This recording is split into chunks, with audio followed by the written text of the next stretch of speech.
continues to carry out from large-scale 27th combat of February to operations in 2nd of Iran March 2026. to eliminate the grave This was threat his first posed to visit to America India by since assuming this office, terrible and the terrorist first bilateral regime. visit by a Canadian Prime Following Minister in our 8 years. obliteration of The Iran's visit nuclear marks an program important in inflection Operation point in the Midnight Hammer India-Canada a short while relationship. ago, we Prime warned Minister Iran not to make Mark any Carney's attempt to visit rebuild at a different commenced with a location two-day because program in they were Mumbai. unable to use the ones that we The so Mumbai leg was primarily powerfully blew up. business-oriented and But aimed they at ignored those catalyzing investment warnings and flows, refused to cease their deepening pursuit of financial nuclear linkages, weapons. In and addition, expanding the innovation regime's partnerships conventional between the two ballistic missile countries. program was growing rapidly and dramatically, capable of hitting Europe and our bases, both local and overseas, and would soon have had missiles capable of reaching our beautiful America. The purpose of this fast-growing missile program was to shield their nuclear weapon development and make it extraordinarily difficult for anyone to stop them from making these highly forbidden by us nuclear weapons. We were the ones that were complaining. We were the ones that wanted it stopped. But everybody was behind us. They just didn't have the courage to say so. An Iranian regime armed with long-range missiles and nuclear weapons would be an intolerable threat to the Middle East, but also to the American people. Our country itself would be under threat, and it was very nearly under threat. I was very proud to have knocked out the Iran nuclear deal by President Barack Hussein Obama. That was a horrible, horrible, dangerous document. They would have had nuclear weapons 3 years ago, and they would have used them. But I'll not let that happen.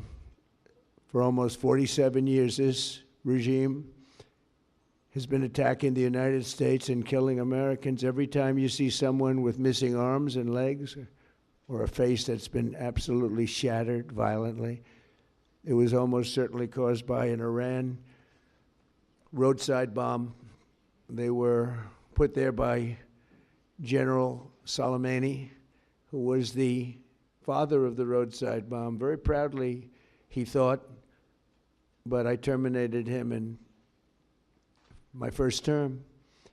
This was our last best chance to strike what we're doing right now and eliminate the intolerable threats posed by this sick and sinister regime. And they are indeed sick and sinister.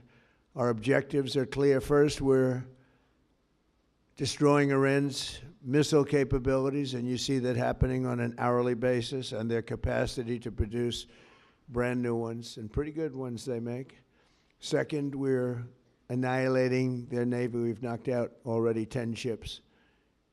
They're at the bottom of the sea. Third, we're ensuring that the world's #1 sponsor of terror can never obtain a nuclear weapon, never going to have a nuclear weapon. I said that from the beginning. They're never going to have a nuclear weapon. They were on the road to getting one legitimately through a deal that was signed foolishly. I said that from the beginning. They're never going to have a nuclear weapon. They were on the road to getting one legitimately through a deal that was signed foolishly by our country. And finally, we're ensuring that the Iranian regime cannot continue to arm, fund, and direct terrorist armies outside of their borders. And we thought we had a deal, but then they backed out. And they came back, and we thought we had a deal, and they backed out. I said, you can't deal with these people. You got to do it the right way. Today, we grieve for the 4 heroic American service members who have been killed in action and send our love and support to their families. In their memory, we continue this mission with ferocious, unyielding resolve to crush the threat this terrorist regime poses to the American people, and a threat indeed it is. We have the strongest and most powerful, by far, military in the world, and we will easily prevail.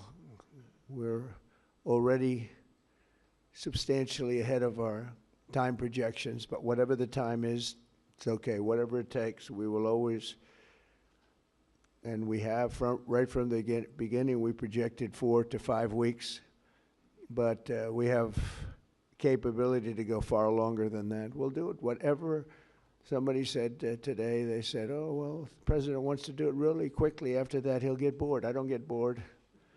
There's nothing boring about this. Do you agree with that, Pete? I don't think there's anything, Mr. General. I think there's nothing boring about it. Somebody actually said from the media, I think he'll get bored after about a week or two. No, we don't get bored. I never get bored. If I got bored, I wouldn't be standing here right now, I guarantee you that, to go through what I had to go through. We also projected 4 weeks to terminate the military leadership, and as you know, that was done in about an hour, so we're ahead of schedule there by a lot. But please join me in thanking every American service member who bravely is standing in harm's way. They really are incredible, and I just want to thank you. We have a lot of them right here. Thank you very much. Thank you.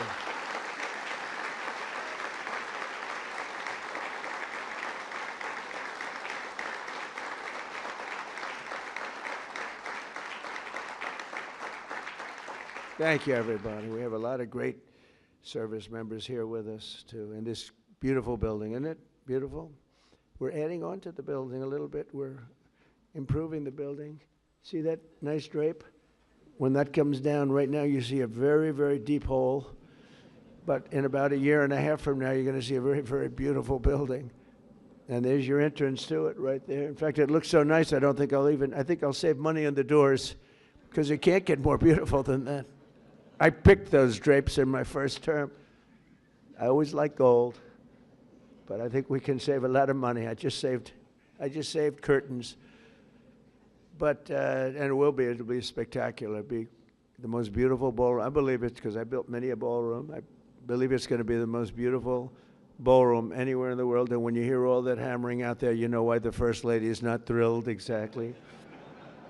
She said, will the pile drivers ever stop? You know, they go from 6 in the morning till 11:30 in the evening. Can you imagine? Here? You know what? To me, that's a beautiful sound. She doesn't like it. I love it. You know what? To me, other than here, because we're donating it, not a penny to the taxpayer. It'll be under budget, ahead of schedule. It'll be $400 million or less. Most people say $400 million or more. No, it'll be less. But when I hear that sound, that beautiful sound behind me, it means money, so I like it. But my wife isn't thrilled. She said, this is getting crazy. I said, don't worry about it. We'll be all finished up in a few months. But now for the reason that we're gathered this morning to recognize the unsurpassed courage of 3 really incredible American heroes, 1 living and 2 no longer with us. So together, we recognize the exceptional valor of Master Sergeant Roderick Edmonds. And maybe I could ask your families to stand because they're beautiful families. I got to meet them, and please.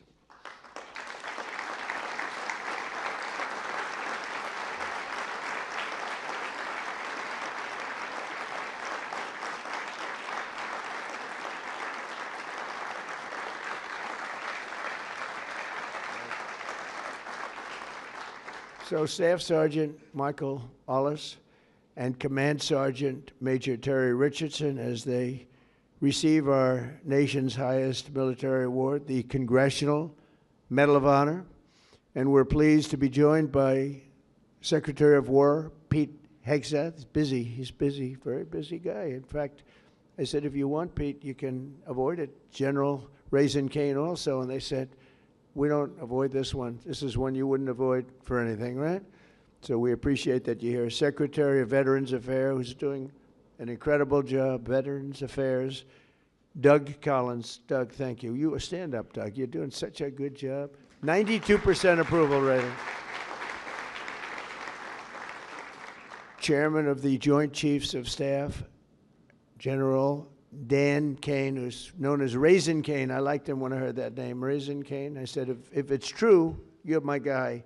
And it's true. It's turned out it's very true. He's a great guy and a great general. Secretary of the Army, Dan Driscoll, and Army Chief of Staff, Randy George. Thank you. Thank you both, Dan. As well as Senators Tom Cotton, Bill Hagerty.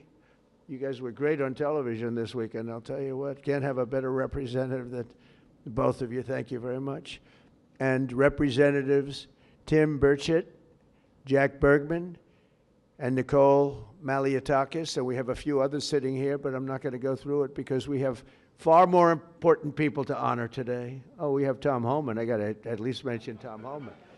I would be a stand-up, Tom. What a job. Zero people coming in. We had millions and millions of people pouring into our country now that, I mean, I'm not even sure I can believe this number is zero, but it is given out by Democrats. They're Democrats from the last, and they're rated for the last 9 months. We had 0 people come illegally through our border. Right, Tom? So I want to thank you very much. And I also want to salute 6 former Medal of Honor recipients: William Swenson, Jim McLuhan, Walter Marm, Thomas Payne, Sammy Davis. That's an interesting guy. Where is Sammy Davis? We have a big story here, Sammy. You've heard that all your life, I'll bet, huh? And Edward Byers. Stand up, please.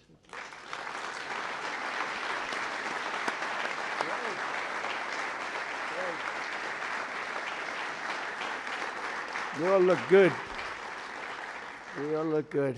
We remember the ceremonies. All great. It's a great honor. There's no greater. I tried for myself. I've tried numerous times to get one by myself. I keep getting shut down. They say, you can't do it, sir. Bad protocol. Very bad. I would say the worst. But I'm only kidding. You don't have to say I'm only kidding. Otherwise, the press will come out with it, which they actually did once. Donald Trump wants a Congressional Medal of Honor, but he's been shut down. But now you are brave, amazing people. And I want to thank you all. In 1941, Roddy Edmonds of Knoxville, Tennessee, enlisted in the U.S. Army and soon rose to one of the youngest master sergeants in the military. In 1944, he sailed to Europe to fight in World War II, and he was so enthusiastic and young and full of vim and vigor. Roddy soon found himself on the front lines of the Battle of the Bulge. That was a big one. Massively outnumbered by enemy forces, his 1,200 soldier unit fought valiantly until they were completely overrun. The force was massive on the other side, many times the number. After a 4-day death march, one that was covered very well by the history books, through bitter cold, they were put into a German POW camp. Roddy was the top-ranking infantryman in the camp. He was number 1, meaning he was responsible for the lives of his fellow service members. On July 26, 1945, a Nazi SS officer issued an order over the camp loudspeaker, loud and strong. He said that only American Jews were to show up to roll call following this morning. He added, all who disobey this order will be shot immediately. There were more than 200 Jewish American soldiers in the camp, and Roddy knew their separation from the group would mean certain death. So that night he summoned his team and devised a plan. The next morning, all 1,200 American men fell in line together, shoulder to shoulder. Enraged, the Nazi commandant rushed forward, drew his Luger pistol, and pressed the barrel between Sergeant Edmonds' eyes. He barked at Roddy. They cannot all be Jews, he screamed loud and again, and staring straight back into the raging face of evil, Sergeant Edmonds replied fearlessly, we are all Jews here. The Nazi officer lowered his weapon and the soldiers erupted in cheers. With total disregard for his own life, Roddy had saved over 200 of his fellow service members. Their camp was liberated 2 months later. We're honored to be joined today by Roddy's son, Chris. Please stand up as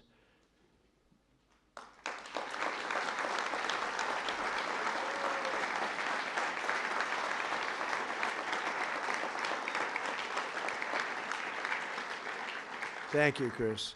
Today, your father gets the honor he so courageously earned, and really amazing, right? It's an amazing story. Congratulations to the family of Master Sergeant Roddy Edmonds. The next two we recognize today served in the 1st Battalion, 28th Infantry Regiment of the 1st Infantry Division, better known as Big Red 1. Do you know about that, Pete, right? Command Sergeant Major Terry Richardson, we are honored to have you with us. On September 12, 1968, 102 brave men of Terry's Alpha Company were asked with securing Hill 222 deep behind the enemy's line in Vietnam. They didn't know it at the time, had no idea, but the area was totally infested with nearly 300 enemy bunkers and many, many enemy soldiers, far outnumbering them by at least 4, 5, even 6 to 1. As Terry led Lima Platoon up Hill 222, the enemy launched an ambitious and violent attack, unleashing a withering fire of machine guns and rocket-propelled grenades. Just didn't stop, just kept coming. Pinned down in hell on earth, Terry summoned unimaginable courage. 3 times he exposed himself to enemy fire to rescue severely wounded comrades, and 3 times he dragged them back to the group. Terry soon realized that the 82 remaining men had one chance of survival. That was air support. Acting without regard of his own life, he grabbed a radio and charged up Hill 222 alone. He needed to be there. It was the only place you'd get reception. He withstood a storm of enemy bullets, eventually reaching the top, where he spent the next 8 hours calling in tactical strikes, completely exposed. An hour in, an enemy sniper shot rang out and the bullet tore through his right leg violently. He was in bad shape, but Terry disregarded that and put. We've just heard President Donald Trump there speak for his first time on the Iranian conflict going on. We're now just going to go to Malika again. Thank you for staying with us through the speech. We heard him say that this was our last best chance to strike, and that Iran with nuclear weapons would be intolerable to the US. What do you have to say about that? That it was the last best chance to strike? Well, I don't agree. I do believe that Iran should not be a nuclear power. Definitely, it would be strategically a disadvantage for the free world. And Iran, the Islamic regime, is a brutal regime, and it definitely should not be armed with nuclear weapons. But that being said, as an Iranian, as a human rights activist, I am deeply concerned for the circumstances in Iran right now, for the people of Iran. And I personally don't believe that this war, a foreign intervention in Iran was necessary to put an end to this regime. I personally believe that the people of Iran are more than capable to bring about changes within their own country by themselves, because there is an alternative to the current Islamic theocracy in Iran. There is an opposition movement with armed units within Iran, resistance units within Iran, and they've carried out attacks as well on Monday, actually, previously, prior to when Israeli and Americans struck down Khamenei. There was an attack carried out by Mujahideen al-Khalq, a resistance unit within Iran. About 250 armed men and women, quite many female combatants actually were involved in that strike. They did strike against the area and the headquarters of Khamenei, whereupon 100 or about that number were either killed or arrested, and 150 were brought back and went back safe to their homes and headquarters. So there is resistance units, there are armed resistance units within the Iranian Iran itself, and they would be able to bring about change in Iran. And I might remind you that the USSR was not brought down by external intervention either they were nuclear armed, and they too were a brutal regime, and so is the Islamic Republic. But the way for democracy forward, the pathway to democracy in Iran, for change within the region, does not go through an external war as the one we're seeing now. Thank you, Malika. Please stay with us as we go through his speech. And we're now just being rejoined again by Mark Sutherland. Thank you, Mark, for again staying with us through Trump's speech. We've also heard that Trump has said that the US is substantially ahead of its time projections, say that they had 4 or 5 weeks of what they were planning to do, but now obviously they said that they had to have capability to go far longer. He adds that the country cannot continue to arm, fund and direct terrorist armies outside their borders. What would you say about that statement directly, that the country cannot continue to arm, fund and direct terrorist armies outside their borders? You mean, Ellie, you mean in regard to Iran, in regard to funding Hamas, Hezbollah, the Houthis, etc.? Is that what you are referring to, Ellie? Mm-hmm. Yeah. Well, yeah. This is the issue. This is the ring of fire. We have to, when Tehran is then having issues with water, when the Persian people are asking and saying, why are you spending all this money in regard to backing terrorism and not addressing the people's needs within the country, that of course is an issue. And the other thing is that since last June, the Iranian regime have then rearmed ballistic